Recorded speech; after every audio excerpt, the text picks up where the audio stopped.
Can this new offering from Sennheiser live up to the expectations set by its predecessor? Well, we'll find out. Hey everyone, it's Chrono with Headphones.com, and with me I have the Sennheiser Momentum 4 wireless active noise cancelling headphone, which retails at $349.95. Now, I know that it may look wildly different than the other headphones that precede it in the series, since the aviator headset look is now gone, but this is indeed the newest member of Sennheiser's Momentum wireless family, and it is, of course, replacing the Momentum 3 wireless, which, by the way, I've also reviewed, and you can check that video out in the description below. With the Momentum 4, you're getting a new redesigned hard shell case that takes advantage of the headphone's foldable design. Compared to the Momentum 3 carrying bag, there's actually quite a bit sturdier, and it's also much more compact, making it easier to fit in something like a backpack while traveling. As for cables, we have a 2.5mm to 3.5mm audio cable for wired listening, as well as an airplane jack adapter and a USB-C charging cable. It's not a big issue since most devices now have a USB-C port, but I should point out that unlike with the Momentum 3, the inclusion of a USB-C to a USB adapter has been omitted. Let's now talk about build, comfort, and features. And well, as you can see, a lot has changed on the Momentum 4's design when compared to its predecessors. For starters, the iconic aviator headset-like look is gone, and well, to be blunt, it just kind of looks like pretty much every other ANC currently in the market. The headphone is now using less metal elements than the Momentum 3, which, despite making it feel less premium, does also mean that it's a lighter headphone that weighs in at around 295 grams as opposed to 320 grams. Like I mentioned previously, this new build also features a foldable design that allows it to be more portable than the older collapsible design that the Momentum 3 had.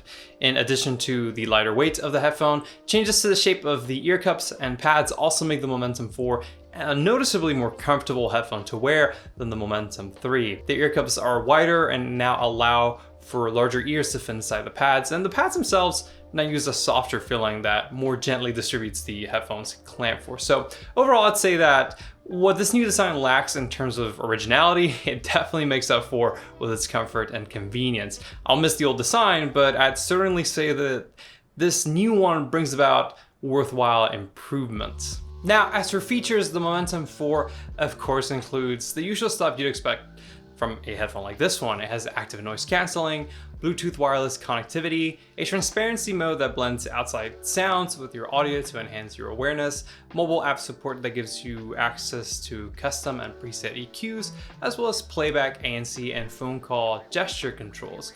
But honestly, the most impressive of all of the Momentum 4's features is the new battery life, which at 60 hours of continuous listening from a full charge is triple the battery life of its predecessor and nearly double that of its other competitors. I actually just came back from a week-long trip abroad, and since my departure, I didn't have to charge the headset until after I got back home, and it actually still had 30% battery remaining. So that's definitely an awesome upgrade to see. Before we talk about sound more in depth, I wanted to take a second to further talk about the active noise cancelling performance of the Momentum 4, which, to be completely honest, I find it to be middling in its ability to mitigate exterior sounds. Mind you, constant noises like the sound of an airplane will still be easily blocked out, but with more sudden noises like me setting down my Coca-Cola can on my desk, it does struggle to suppress them as effectively as something like the WH-1000 XM5 or Bose 700. Anyways, let's now talk about sound. And while this is easily where the Sennheiser ANC headphone once again wins me over, right away I'll say that of the current generation of ANC headphones available, the Momentum 4 is my favorite pick, despite the fact that it actually sounds tonally quite a bit different than the Momentum 3. But before getting to the frequency responses and why they're a little different, I just wanted to go over technical performance because in this regard, I actually found the Momentum 4 to offer little to no upgrade compared to the Momentum 3, with the only thing that was like better or that stood out being the slightly more like spacious soundstage that is now similar to the presentation you get on something like the WH-1000 XM5 or the Bose 700, then for things like detail retrieval, there really wasn't anything for me that set it apart from the Momentum 3. That being said, it is surprisingly resolvent for an ANC Bluetooth headphone. I'd say that it's one that outperforms Sony and Bose's offerings, and I compare its overall image clarity to that of something like the HD58X. Okay, so now we finally have the headphone's tonality. When I reviewed the Momentum 3 just over 2 years ago, I found the headphone to have a generally neutral leaning tonality, but with a bass boost. And with one of its standout features being its very well voiced and linear mid-range tuning, which wasn't really something I'd heard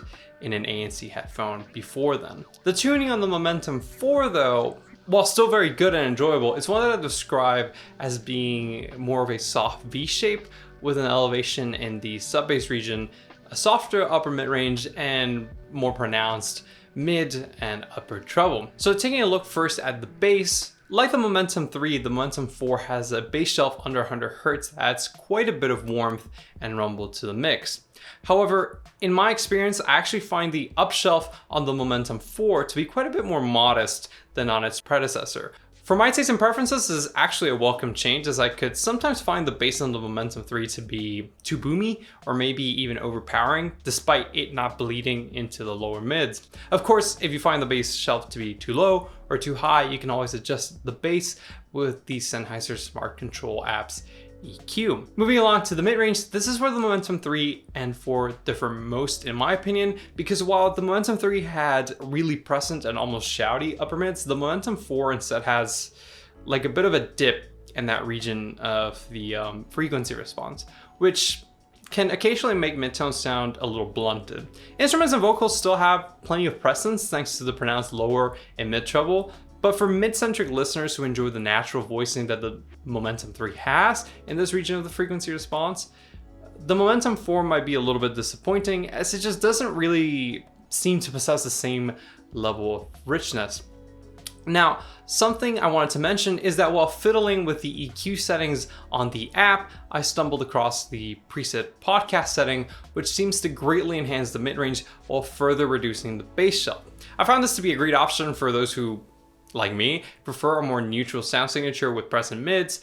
The only downside to this being that enabling this podcast setting actually disables the other EQ sliders, and it doesn't allow for further adjustment, but it's still a neat option there on the app. Lastly, there is the treble, and as I mentioned earlier, it is somewhat elevated or more energetic when compared to the treble on the Momentum 3. For the most part, the highs on the Momentum 4 are actually more even than those of its predecessor, just with a slight upshelf of about 1 to 2 dB upwards of 5K. And it also has an area upper treble region above 10K. There is one very noticeable deviation in the highs though, and that is that there is an 8K peak in the mid treble. Now, this was also present in the Momentum 3, but it is more prominent on the Momentum 4, and as a result, you do get a bit of sizzle and some sibilance, something to keep in mind if you're treble sensitive. I feel as though I'm a bit like at a crossroads with the Momentum 4 because there are many qualities that are really appreciated about it when compared to the Momentum 3, such as the enhanced portability and comfort and the slightly more spacious soundstage, but at the same time, there are areas where I feel as though the new model actually falls short of what its predecessor could do, with two specific things that come to mind being the weaker noise isolation and the less neutral sounding tuning. Those things considered though, my recommendation would be as follows. If you're in the market for a Bluetooth ANC headphone and don't have a Momentum 3, then I do believe that of the current gen offerings, the Momentum 4 is still the best option, as in my opinion, it's very feature rich, comfortable, and easily outperforms, the Bose 700, QC45, XM5, and AirPods Max in terms of sound quality. If you already own a Momentum 3 though, I see no reason to really upgrade to the new model, as it offers very little in the way of an upgrade aside from comfort. Anyways, that is all for me today. I hope you enjoyed this video or found it useful. If you did, do consider dropping a like. If you'd like to learn more about the Momentum 4 or many other headphones, I highly encourage you to check out the audiophile section of headphones.com and to join our forum and Discord, both of which are linked in the description down below. For more headphone and audio content, of course, stay tuned by subscribing to The Headphone Show here on YouTube, and until next time, This is Chrono signing off.